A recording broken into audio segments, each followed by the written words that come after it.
కేవలం 7,999K up to 10 kgs వరకు బరువు తగ్గి అధిక బరువు నుంచి వచ్చే ప్రధాన సమస్యలను దూరం చేసుకోండి.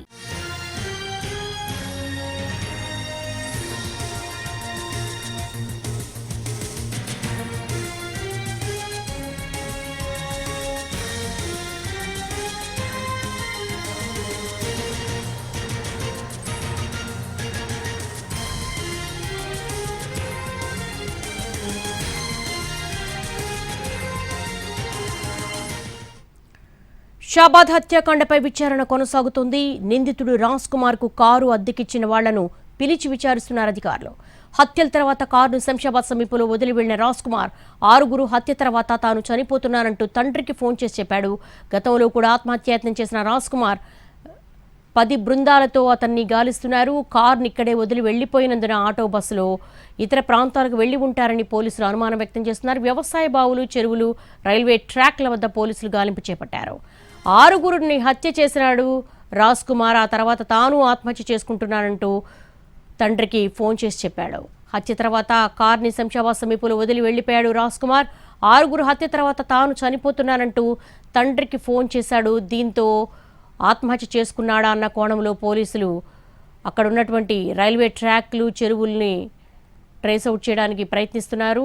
ఆటోలో కానీ బస్సులో కానీ ఇతర ప్రాంతాలకు వెళ్ళుంటాడా అన్న అనుమానాన్ని కూడా వ్యక్తం చేస్తున్నారు. సమీపంలో ఉన్నటువంటి బావులు, రైల్వే ట్రాక్లు, చెరువులను కూడా వాళ్ళు దర్యాప్తు చేస్తున్నారు. కారు అద్దెకిచ్చిన వారిని పిలిచి ప్రశ్నిస్తున్నారు పోలీసులు.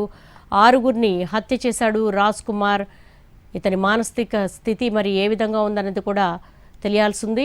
ఆ హత్య తర్వాత తాను ఆత్మహత్య చేసుకుంటున్నానని కూడా తండ్రికి ఫోన్ చేశాడు. గతంలో కూడా ఇతను ఒక సూసైడ్ అటెంప్ట్ చేసినట్టుగా కూడా సమాచారం అందుకున్నారు పోలీసులు.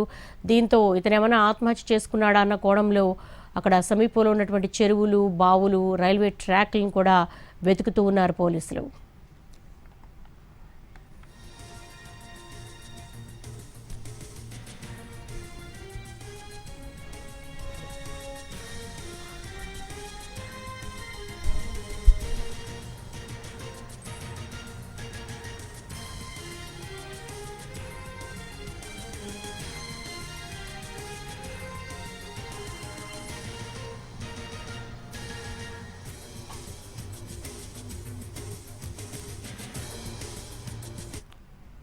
షాబాద్ హత్యాకాండపై విచారణ కొనసాగుతోంది. నిందితుడు రాజ్ కుమార్ కారు అద్దెకిచ్చిన వాళ్లను పిలిచి విచారిస్తున్నారు పోలీసులు.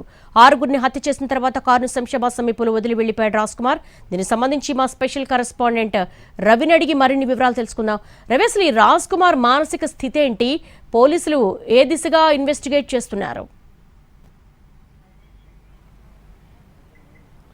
దేవి, రాజ్ కుమార్ కోసం నిన్నటి నుంచి పోలీసులు 10 ప్రత్యేక బృందాలతో గాలిస్తున్నారు. ముఖ్యంగా నిన్న ఎప్పుడైతే మధ్యాహ్నం తర్వాత రాజ్ కుమార్ కారు పోలీసుల కంటగడ్పడిందో దాన్ని కారు ఆధారంగా గుర్తించారు. సెల్ఫ్ డ్రైవ్ ద్వారా రాజ్ కుమార్ ఆ కారును అద్దెకు తీసుకున్నట్లుగా గుర్తించారు. సో దాని నిర్వాహకులను పోలీస్ స్టేషన్కి పిలిచి విచారిస్తున్నారు. రాజ్ కుమార్ ఎలాంటి డాక్యుమెంట్లు మీకు సమర్పించాడు, ఎక్కడికి వెళ్తానని చెప్పి కారుకు అద్దెకు తీసుకున్నాడు, తను ఇచ్చినటువంటి ఐడి ప్రూఫ్ సరైనదేనా లేకపోతే ఏదైనా ఫేక్ ఐడి ప్రూఫ్ సబ్మిట్ చేశాడా అనే దానిపైన ఆ సెల్ఫ్ డ్రైవ్ కారు అద్దెకిచ్చినటువంటి నిర్వాహకులను పిలిచి ప్రస్తుతం పోలీసులు షాబాద్ పిఎస్లో విచారిస్తున్నారు. మరోవైపు ఈ 10 ప్రత్యేక బృందాల్లో కూడా తను నిన్న ఎప్పుడైతే రాజ్ కుమార్ హత్యాకాండకు పాల్పడిన తర్వాత తాను కూడా ఆత్మహత్య చేసుకుంటానని చెప్పి తన తండ్రికి కాల్ చేసి చెప్పడంతో రాజ్ కుమార్ ఎక్కడైనా ఆత్మహత్యకు పాల్పడి ఉంటాడా అని చెప్పి పోలీసులు ప్రత్యేకంగా రైల్వే ట్రాక్ పోటీ వెతుకుతూ ఉన్నారు. ఎందుకంటే తన కారు కూడా లభ్యమైంది శంషాబాద్కు సమీపంలోని ఒక రైల్వే ట్రాక్ సమీపంలో దొరికింది కాబట్టి రైల్వే ట్రాక్ పొడవునా కూడా అటు రైల్వే పోలీసుల సహకారంతో గాలిస్తూ ఉన్నారు. మరోవైపు ఎక్కడైనా వ్యవసాయ బావుల్లో కానీ లేకపోతే చెరువుల్లో దూకి ఆత్మహత్య చేసుకుంటాడని కూడా పోలీసులు అనుమానిస్తున్నారు. కాబట్టి నియర్ బై ఉన్నటువంటి అంటే ఈ షాబాద్, శంషాబాద్ పరిధిలో ఉన్నటువంటి వ్యవసాయ బావులు, చెరువుల వద్ద కూడా కొన్ని టీమ్స్ ప్రత్యేకంగా గాలిస్తున్నాయి.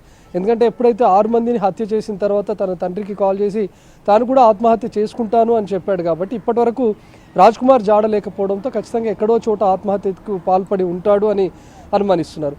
రైల్వే ట్రాక్ సమీపంలోనే కారు దొరికింది కాబట్టి ఇన్ కేసు ఎక్కడైనా రైల్వే ట్రాక్ పైన పడుకొని రైల్వే ద్వారా తనేమైనా ట్రైన్ పైనుంచి అంటే ట్రైన్కు ఢీకొని తను ఆత్మహత్యకు పాల్పడే లాంటి ఘటన చోటు చేసుకుందామని చెప్పి ట్రాక్ పొడవునా కూడా కొన్ని టీమ్స్ గాలిస్తూ ఉన్నాయి. మరోవైపు ఎక్కడైనా వ్యవసాయ బావిల్లో కానీ లేకపోతే చెరువుల్లో కూడా దూకి ఆత్మహత్య చేసుకొని ఉండొచ్చు అని చెప్పి అక్కడ కూడా కొన్ని టీమ్స్తో గాలిస్తున్నారు. ప్రస్తుతం మనం చూడవచ్చు షాబాద్ పిఎస్కి చేవెళ్ల డీసీపీ కూడా చేరుకున్నారు. ప్రస్తుతం సెల్ఫ్ డ్రైవ్ నిర్వాహకులతో పాటు కొందరిని విచారిస్తున్నారు. ముఖ్యంగా రాజ్ కుమార్ లోకల్గా షాబాద్లో ఎవరితో ఎక్కువగా సన్నిహితంగా ఉండేవాడు, గతంలో కూడా రాజ్ కుమార్ ఒకసారి ఆత్మహత్యకు పాల్పడ్డాడని తెలుస్తుంది. కాబట్టి అప్పుడు ఏ విధంగా ఆత్మహత్య చేసుకున్నాడు అనే దానిపైన కూడా వెరిఫై చేస్తున్నారు. అప్పుడు ఏ విధంగా ఆత్మహత్యకు పాల్పడి ఉన్నాడు, తనను ఎవరు సేవ్ చేశారు, ఎందుకు అప్పుడు ఆత్మహత్యకు పాల్పడాల్సి వచ్చిందనే దానిపైన కూడా వివరాలు సేకరిస్తున్నారు. ముఖ్యంగా షాబాద్లో రాజ్ కుమార్ ఎవరెవరితో సన్నిహితంగా ఉంటాడో వాళ్ళకు ఉన్నటువంటి బంధువులు కానీ లేకపోతే క్లోజ్ ఫ్రెండ్స్ ఎవరైనా ఉంటే వాళ్ళ దగ్గరికి వెళ్ళే ఏదైనా అవకాశం ఉందా అని చెప్పి కూడా వెతుకుతున్నారు. ఈరోజు ఉదయం వరకు కొంతమంది చెప్పారు రాజ్ కుమార్ను చూసాం, పోలీసులు పట్టుకొని వెళ్ళారని చెప్తా ఉన్నారు. కానీ అవన్నీ ఫేక్ అని చెప్పి డీసీపీ కూడా చెప్తా ఉన్నారు. మా బృందాలు ఇంకా రాజ్ కుమార్ కోసం గాలిస్తున్నాయనే చెప్తున్నారు. సో నిన్న హత్యాకాండ జరిగిన తర్వాత నుంచి ప్రత్యేకంగా టీమ్స్ ఏర్పాటై ఇటు షాబాద్ శంషాబాద్ పరిధిలోనే కాకుండా సిటీ అవుట్స్కట్స్లో కూడా వెతుకుతూ ఉన్నారు. కారును అక్కడే వదిలేసి వెళ్ళిపోయాడు కాబట్టి రాజ్ కుమార్ ఇన్ కేసు ఏదైనా ఆటో కానీ ప్రైవేట్ వెహికల్స్ లేకపోతే బస్ ద్వారా ఏమైనా జర్నీ చేసి ఉంటాడా అని చెప్పి బస్ స్టాప్లలో మరికొన్ని ముఖ్యమైనటువంటి రద్దీ ప్రదేశాల్లో కూడా సీసీ ఫుటేజ్ను సేకరించి దాని ద్వారా కూడా గాలిస్తూ ఉన్నారు. రవి, ఇతనికి ఏమన్నా నేర చరిత్ర ఉందా? ఎందుకంటే 6గురిని అంత కసిగా చంపాల్సినంత అవసరం ఏంటి? అసలు ఈ సీన్ ఆఫ్ ఎఫెన్స్ పోలీసులు ఇన్వెస్టిగేషన్లో ఎటువంటి ఇన్ఫర్మేషన్ సేకరించారు? ముఖ్యంగా రాజ్ కుమార్ గతంలో ఎప్పుడు ఎవరితో గొడవలు పడేవాడు కాదు, ఎలాంటి నేర చరిత్ర, తనకు క్రైమ్ హిస్టరీ కూడా లేదు. ఎప్పుడైతే షాబాద్ పిఎస్లో నమోదైనటువంటి పోక్సో కేసు, అది కూడా మైనర్ బాలిక తల్లి పెట్టిందో అదే తనపైన మొదటి కేసు. కానీ రాజ్ కుమార్కు ఉన్నటువంటి ఒక బ్యాడ్ హ్యాబిట్ ఏదంటే తను ఎక్కువగా బెట్టింగ్లు ఆడుతూ ఉంటాడని చెప్పి, ఆన్లైన్ రమ్మీ కానీ లేకపోతే ముఖ్యంగా ఐపీఎల్ సీజన్ వచ్చిందంటే చాలు ఇక్కడ సమీపంలో ఉన్నటువంటి గ్రౌండ్ దగ్గర బియర్ టీమ్స్ తీసుకొని వచ్చి తన వెహికల్లో ఆపుకొని రెగ్యులర్గా మ్యాచెస్ చూస్తూ ప్రతి టీంపై బెట్లు వేయడం, లేకపోతే ఓవర్పై బెట్స్ వేయడం, లేకపోతే పలానా ప్లేయర్ ఈరోజు హాఫ్ సెంచరీ చేస్తాడు లేకపోతే డకౌట్ అవుతాడు అని చెప్పి చాలా బెట్టింగ్కి ఎక్కువగా అలవాటు పడ్డాడు. దాదాపు 80 లక్షల నుంచి ₹1 వరకు రాజ్ కుమార్ ఈ బెట్టింగ్లో లాస్ అయి ఉంటాడని కూడా కొంతమంది తన సన్నిహితులు నిన్నటి నుంచి చెప్తూనే ఉన్నారు. సో ఆ కోణంలో గతంలో కూడా ఆత్మహత్యకు పాల్పడ్డాడు కాబట్టి ఇదే ఆర్థిక ఇబ్బందుల కారణంగా ఏమైనా ఆత్మహత్యకు పాల్పడ్డా లేకపోతే ఎవరి దగ్గరైనా వేధింపులకు గురి అయ్యాడా, తను గతంలో ఆత్మహత్యకు పాల్పడాల్సినటువంటి అవసరం ఏమొచ్చిందనే దానిపైన ఇప్పటికే కుటుంబ సభ్యుల ద్వారా సన్నిహితుల ద్వారా వివరాలు సేకరిస్తున్నారు. సో ఇప్పటివరకు రాజ్ కుమార్కి ఎలాంటి నేర చరిత్ర లేకపోయినా కూడా నిన్న ఎందుకు అంత పెద్ద ఎత్తున హత్యాకాండకు పాల్పడాల్సి వచ్చింది? ఇన్ కేసు ఆ మైనర్ బాలిక కుటుంబపై పగ ఉంటే కేవలం ఆ కుటుంబ సభ్యులను మాత్రమే హత్య చేసి తను ఎక్కడికైనా పారిపోయి ఉండొచ్చు, లేకపోతే తను ముందే చెప్పినటువంటి విధంగా ఆత్మహత్యకు పాల్పడవచ్చు. కానీ తన పిల్లలు ఇద్దరు 7.5 వయసు, అదేవిధంగా 3 ఏళ్ల వయసు ఉన్నటువంటి కన్న పిల్లల్ని కూడా ఎందుకు అంత కిరాతకంగా, అందులోనూ భార్యను ప్రేమించి పెళ్లి చేసుకున్నారు. స్కూల్ టైం నుంచే తనకు లవ్ ఎఫైర్ ఉంది, తనే ప్రేమించినటువంటి అమ్మాయినే పెళ్లి చేసుకున్నాడని తెలుస్తుంది. సో అంతగా ప్రేమించి పెళ్లి చేసుకున్నటువంటి భార్యను కూడా ఎందుకు అంత కిరాతకంగా హత్య చేయాల్సి వచ్చిందనే దానిపైన పోలీసులు వివరాలు సేకరిస్తున్నారు.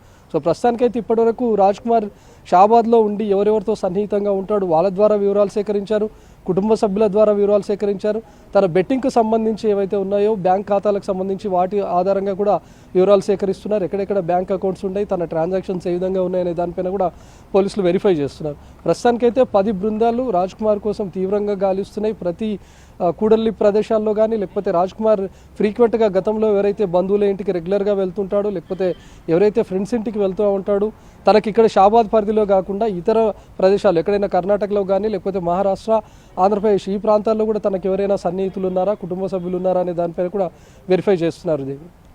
All right Ravi, thanks for the updates.